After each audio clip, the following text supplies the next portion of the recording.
All right, everyone, welcome to day 30. Here we go. We are almost finished with our first month.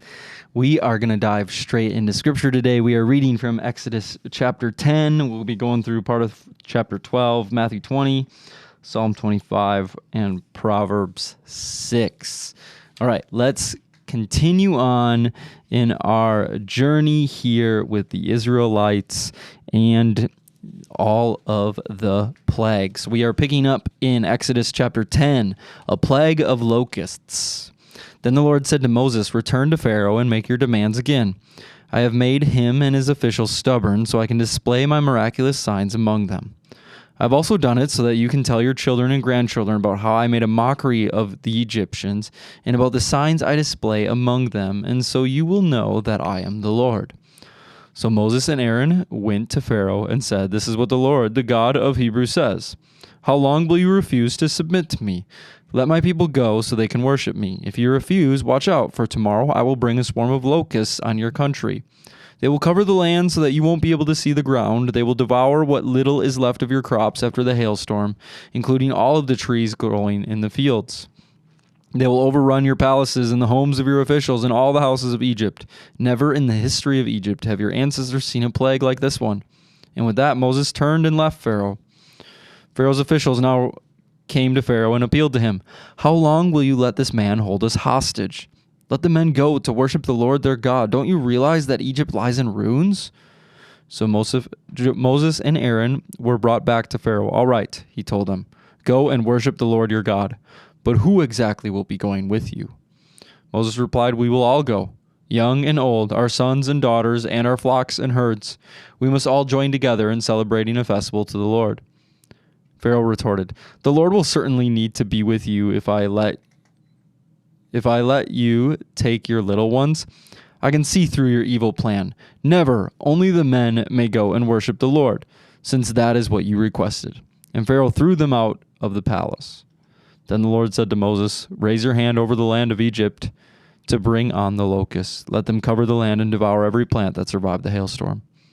So Moses raised his staff over Egypt, and the Lord caused an east wind to blow over the land all that day and through the night. Then morning arrived, and the east wind had brought the locusts. And the locusts swarmed over the whole land of Egypt, settling in dense swarms from one end of the country to the other. It was the worst locust plague in Egyptian history, and there has never been another one like it. For the locusts covered the whole country and darkened the land. They devoured every plant in the fields and all the fruit on the trees that had survived the hailstorm. Not a single leaf was left on the trees and plants throughout the land of Egypt. Pharaoh quickly summoned Moses and Aaron. "I have sinned against the Lord your God and against you," he confessed. "Forgive my sin just this once and plead with the Lord to take away this death from me." So Moses left Pharaoh's court and pleaded with the Lord. The Lord responded by shifting the wind, and the strong west wind blew the locusts into the Red Sea. Not a single locust remained in all of the land of Egypt, but the Lord hardened Pharaoh's heart again, so he refused to let the people go. A plague of darkness. Then the Lord said to Moses, "Lift your hand toward heaven, and the land of Egypt will be covered with darkness so thick you can feel it." So Moses lifted his hand to the sky, and a deep darkness covered the entire land of Egypt for 3 days. During all that time, the people could not see each other, and no one moved. But there was light as usual where the people of Israel lived. Finally, Pharaoh called for Moses. "Go and worship the Lord," he said, "but leave your flocks and herds here. You may even take your little ones with you." "No," Moses said, "you must provide us with animals for sacrifices and burnt offerings to the Lord our God. All our livestock must go with us too. Not a hoof can be left behind. We must choose our sacrifices for the Lord our God from among these animals, and we won't know how we are to worship the Lord until we get there." But the Lord hardened Pharaoh's heart once more, and he would not let them go. "Get out of here," Pharaoh shouted at Moses. "I'm warning you, never come back to see me again. The day you see my face, you will die." "Very well," Moses replied. "I will never see your face again." Chapter 11, Death for Egypt's Firstborn. Then the Lord said to Moses, "I will strike Pharaoh and the land of Egypt with one more blow. After that, Pharaoh will let you leave this country. In fact, he will be so eager to get rid of you that he will force you all to leave. Tell all the Israelite men and women to ask their Egyptian neighbors for articles of silver and gold." Now the Lord had caused the Egyptians to look favorably on the people of Israel, and Moses was considered a very great man in the land of Egypt, respected by Pharaoh's officials and the Egyptian people alike. Moses had announced to Pharaoh, "This is what the Lord says. At midnight tonight I will pass through the heart of Egypt. All the firstborn sons will die in every family in Egypt, from the oldest son of Pharaoh, who sits on the throne, to the oldest son of his lowliest servant girl, who grinds the flour. Even the firstborn of all the livestock will die. Then a loud wail will rise throughout the land of Egypt, a wail like no one has ever heard before, will ever hear again. But among the Israelites it will be so peaceful that not even a dog will bark. Then you will know that the Lord makes a distinction between the Egyptians and the Israelites. All the officials of Egypt will run to me and fall to the ground before me. Please leave, they will beg. Hurry and take all your followers with you. Only then will I go." Then, burning with anger, Moses left Pharaoh. Now the Lord had told Moses earlier, "Pharaoh will not listen to you. But then I will do even more mighty miracles in the land of Egypt." Moses and Aaron performed these miracles in Pharaoh's presence, but the Lord hardened Pharaoh's heart, and he wouldn't let the Israelites leave the country. Chapter 12, the first Passover. While the Israelites were still in the land of Egypt, the Lord gave the following instructions to Moses and Aaron. "From now on, this month will be the first month of the year for you. Announce to the whole community of Israel that on the 10th day of this month, each family must choose a lamb or a young goat for a sacrifice, one animal for each household. If a family is too small to eat a whole animal, let them share with another family in the neighborhood. Divide the animal according to the size of each family and how much they can eat. The animal you select must be 1 year old, male, either a sheep or a goat, with no defects. Take special care of this chosen animal until the evening of the 14th day of the first month. Then the whole assembly of the community of Israel must slaughter their lamb or young goat at twilight. They are to take some of the blood and smear it on the sides and top of the door frames of the houses where they eat the animal. That same night they must roast the meat over a fire and eat it along with bitter salad greens and bread made without yeast. Do not eat any of the meat raw or boiled in water. The whole animal, including the head, legs, and internal organs, must be roasted over a fire. Do not leave any of it until the next morning. Burn whatever is not eaten before morning. These are your instructions for eating this meal. Be fully dressed, wear your sandals, and carry your walking stick in your hand. Eat the meal with urgency, for this is the Lord's Passover. On that night I will pass through the land of Egypt and strike down every firstborn son and firstborn male animal in the land of Egypt. I will execute judgment against all the gods of Egypt, for I am the Lord. But the blood on your doorposts will serve as a sign marking the houses where you are staying. When I see the blood, I will pass over you. This plague of death will not touch you when I strike the land of Egypt." One of the most heartbreaking chapters in the Bible. All right, we are moving on to Matthew chapter 20. We will be reading verses 1 through 28. Parable of the vineyard workers. For the kingdom of heaven is like the landowner who went out early one morning to hire workers for his vineyard. He agreed to pay the normal daily wage and sent them out to work. At 9 o'clock in the morning, he was passing through the marketplace and saw some people standing around doing nothing. So he hired them, telling them he would pay them whatever was right at the end of the day. So they went to work in the vineyard. At noon and again at 3 o'clock, he did the same thing. At 5 o'clock that afternoon, he was in town again and saw some more people standing around. He asked them, "Why haven't you been working today?" They replied, "Because no one hired us." The landlord told them, "Then go out and join the others in my vineyard." That evening, he told the foreman to call the workers in and pay them, beginning with the last workers first. When those hired at 5 o'clock were paid, each received a full day's wage. When those hired first came to get their pay, they assumed they would receive more, but they too were paid a day's wage. When they received their pay, they protested to the owner, "Those people worked only 1 hour, and yet you've paid them just as much as you paid us, who worked all day in the scorching heat." He answered one of them, "Friend, I haven't been unfair. Didn't you agree to work all day for the usual wage? Take your money and go. I wanted to pay this last worker the same as you. Is it against the law for me to do what I want with my money? Should you be jealous because I am kind to others?" So those who are last now will be first then, and those who are first will be last. Jesus again predicts his death. As Jesus was going up to Jerusalem, he took the 12 disciples aside privately and told them what was going to happen to him. "Listen," he said, "we're going up to Jerusalem where the Son of Man will be betrayed to the leading priests and the teachers of religious law. They will sentence him to die. Then they will hand him over to the Romans to be mocked, flogged with a whip, and crucified. But on the third day he will be raised from the dead." Jesus teaches about serving others. Then the mother of James and John, the sons of Zebedee, came to Jesus with her sons. She knelt respectfully to ask a favor. "What is your request?" he asked. She replied, "In your kingdom, please let my 2 sons sit in places of honor next to you, one on your right and the other on your left." But Jesus answered by saying to them, "You don't know what you are asking. Are you able to drink from the bitter cup of suffering I am about to drink?" "Oh, yes," they replied, "we are able." Jesus told them, "You will indeed drink from my bitter cup, but I have no right to say who will sit at my right or my left. My Father has prepared those places for the ones who he has chosen." When the 10 other disciples heard what James and John had asked, they were indignant. But Jesus called them together and said, "You know that rulers in this world lord it over their people, and officials flaunt with their authority over those under them. But among you it will be different. Whoever wants to be a leader among you must be your servant. And whoever wants to be first among you must become your slave. For even the Son of Man came not to be served, but to serve others, and to give his life as a ransom for many." Amen. Alrighty, Psalms 25, verses 1 through 15. A psalm of David. "O Lord, I give my life to you. I trust in you, my God.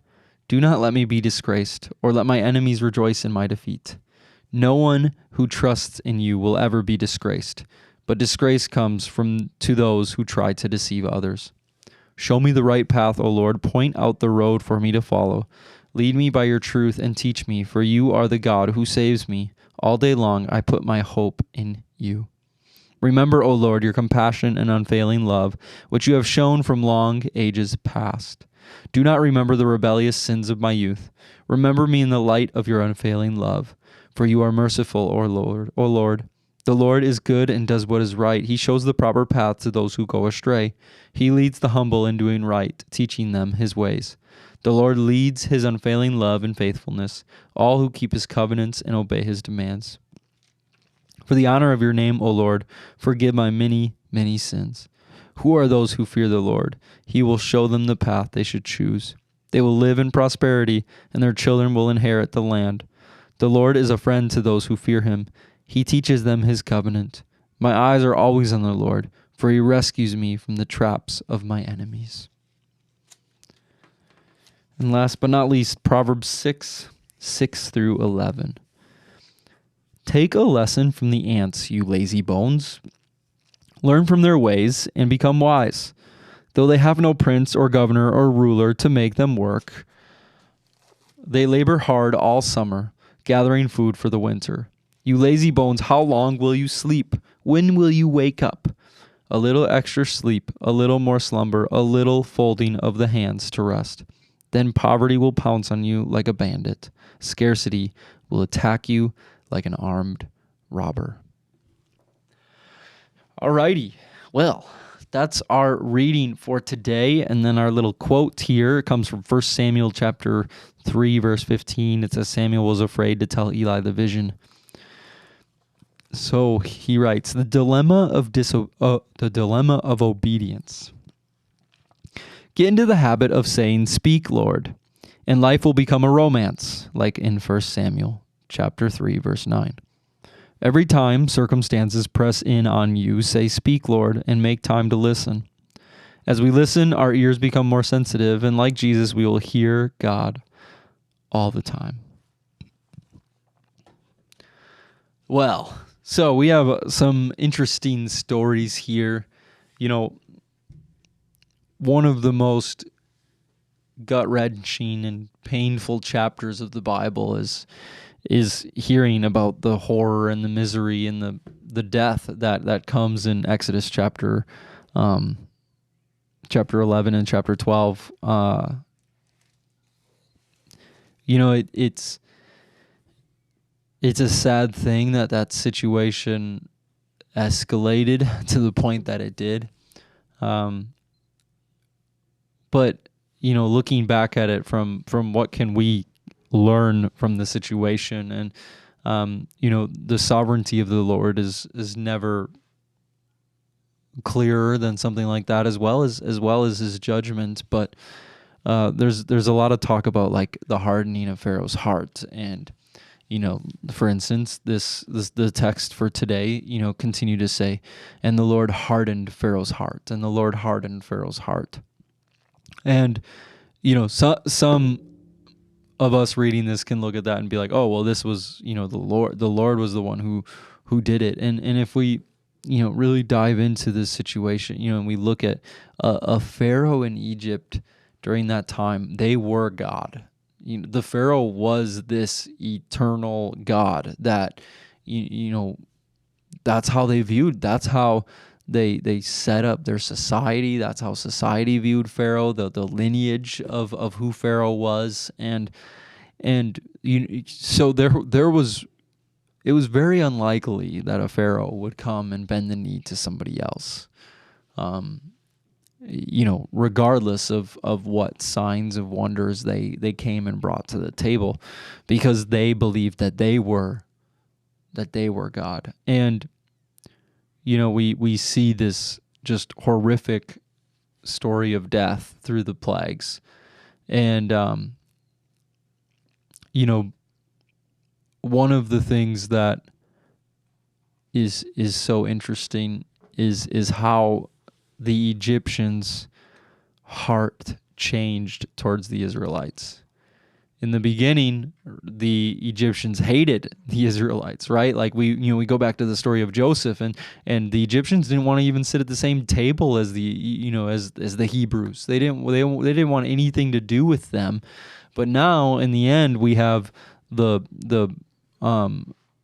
Israelites are taking the gold and the silver. They're plundering the Egyptians, and Moses is seen as this wise man, this legend in the land of Egypt, and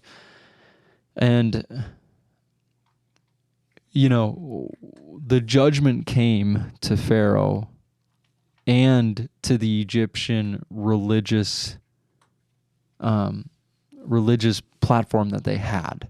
Right? They have this God structure of Pharaoh, but then they also, it's a great study to look at how each plague attacked a significant god to Egypt, a significant role of the harvest, of the sun god, right? A significant place in their society, and it showed that the Lord is king over all, and the Lord is the one true God. And